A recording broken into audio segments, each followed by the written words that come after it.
Bonsoir à tous, merci de rester avec nous. Ce soir, nous recevons en direct de nos studios parisiens Octave Nitkowski, jeune auteur de 17 ans, habitant de Hénin-Beaumont, étudiant à Sciences Po à la Sorbonne.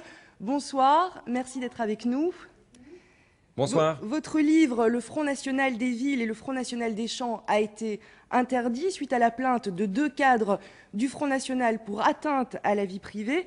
Votre maison d'édition a fait appel. Normalement, la Cour d'appel devait se prononcer aujourd'hui. Elle a mis sa décision en délibéré. On devrait être fixé demain à 14 h. Alors tout d'abord, qu'attendez-vous de la Cour d'appel et comment vivez-vous cette interdiction? Vous parlez de censure. Oui, bien évidemment, je parle de censure parce que la mesure qui a été prise par le tribunal de grande instance de Paris est complètement disproportionnée par rapport à ce que je dis dans le livre. Donc voilà, donc j'attends demain le délibéré de la Cour de cassation de Paris pour qu'enfin justice soit faite et que les lecteurs qui sont impatients de lire mon livre pourront le retrouver en librairie dès demain. Alors c'est vrai que c'est un fait extrêmement rare, un livre interdit à la publication. Je vous propose, avant d'aller plus loin, de regarder ce reportage d'Alain Méry qui résume l'affaire et puis qui dresse un petit peu votre portrait. À tout de suite. Octave Nitkowski n'a que 17 ans, mais son premier livre est déjà interdit à la vente depuis jeudi 12 décembre. Donc on est sûr de la vente.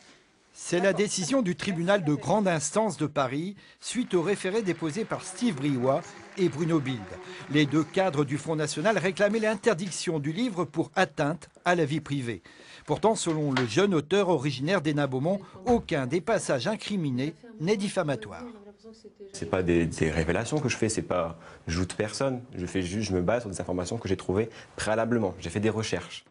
Octave Nitkowski s'est fait remarquer des médias en 2012 avec son blog Front contre Front. Le lycéen qui suivait la vie politique d'Hénin-Beaumont a vite fait le buzz et son blog a été hébergé par Libération. Pour la maison d'édition Jacob Duvernay, l'interdiction de vente de son livre Front National des Villes, Front National des Champs est une surprise. En aucun cas on imaginait que la décision d'un juge au pays de Voltaire puisse être celle qui est arrivée. La dernière interdiction dont j'ai eu connaissance, c'est le livre de Soral pour antisémitisme. C'est évidemment une cause légitime de l'interdiction d'un livre, mais dans le cadre du livre dont je connais bien évidemment toutes les pages, j'estime que cette décision est parfaitement injustifiée. Le livre d'Octave Nitkowski est le premier tome d'une trilogie sur laquelle il travaille actuellement et qui s'intitulera « La France perd le Nord ». Alors Octave Nitkowski, 4 passages en particulier sont incriminés. Vous citez des noms, alors vous dites que vous ne révélez rien, mais vous parlez de la vie intime de cadres du Front National. Quel était le but de la manœuvre? Vous dites que vous révélez finalement une information politique. En quoi est-ce politique? D'abord, je ne fais en rien des révélations, comme vous dites, dans la mesure où les informations que j'ai trouvées, je les ai trouvées préalablement sur Internet. Donc ce ne sont en rien des révélations, c'est quelque chose qui est relativement public.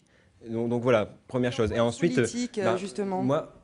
Pardon? En quoi est-ce politique comme révélation? En quoi est-ce politique? C'est d'abord la présence d'homosexuels aux côtés de Marine Le Pen permet de comprendre toute la question de l'infléchissement de la position du Front National à propos de la question de l'homosexualité. Ce qui m'intéressait d'analyser, c'était de voir en quoi le Front National était un parti qui, sous l'ère de Jean-Marie Le Pen, considérait l'homosexualité comme un comportement déviant, à un parti qui, sous l'ère de Marine Le Pen, va même jusqu'à défendre le droit des homosexuels. Donc moi, ce qui m'intéressait véritablement, c'était d'analyser cette rupture idéologique majeure dans l'histoire de l'extrême droite française.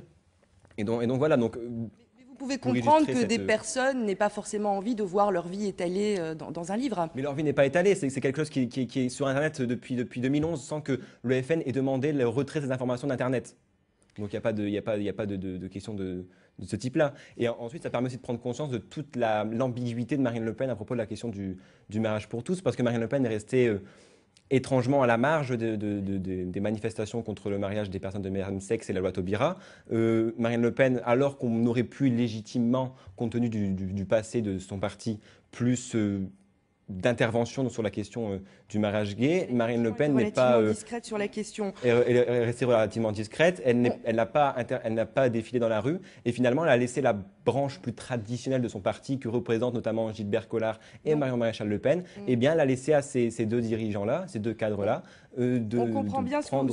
vous avez voulu dire. Alors, on a tous en tête des événements où la vie privée des politiques a été déballée. On pense évidemment à l'affaire Strauss-Kahn, plus récemment à l'opération de la prostate de François Hollande. Effectivement, c'est un autre débat. Mais on vous a simplement posé cette question. Peut-on révéler la vie privée des hommes et des femmes politiques? Et 56% d'entre vous estiment que oui, on le peut. Alain Méry vous a aussi posé la question dans la rue. Je vous propose d'écouter ces réponses.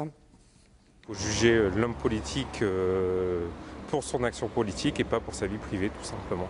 Pas trop fouiller quand même, sauf quand il y a un scandale d'argent ou quand le contribuable peut se sentir floué. Pour moi, savoir qui couche avec qui, du moment où le travail est fait, ça ne m'intéresse pas. On est bouffé par un qui a fait ceci, un qui a fait cela, au lieu de penser vraiment à la politique réellement. Aujourd'hui, il y a plein de problèmes à gérer en France. Voilà, et d'ordre politique, et qu'on n'arrive pas à les gérer parce que l'autre qui a fait ceci, l'autre qui a fait cela, comme l'affaire de Strauss-Kahn, on n'en a rien à faire en réalité. En 2 mots, Octave Nitkowski, puis on passe à votre livre que peu de gens ont eu entre les mains. Est-ce que ça veut dire que dans ce cas-là, il faut révéler aussi la vie privée des hommes politiques de l'UMP, du Parti Socialiste finalement À partir du moment où celle-ci prend un sens politique, oui, véritablement, c'est nécessaire d'en parler. Alors, encore une fois, peu de gens ont lu ce livre. Par exemple, il y a eu des essais politiques sur le rôle de Valérie Trierweiler, il y a eu des essais politiques sur le rôle de Cécilia Sarkozy.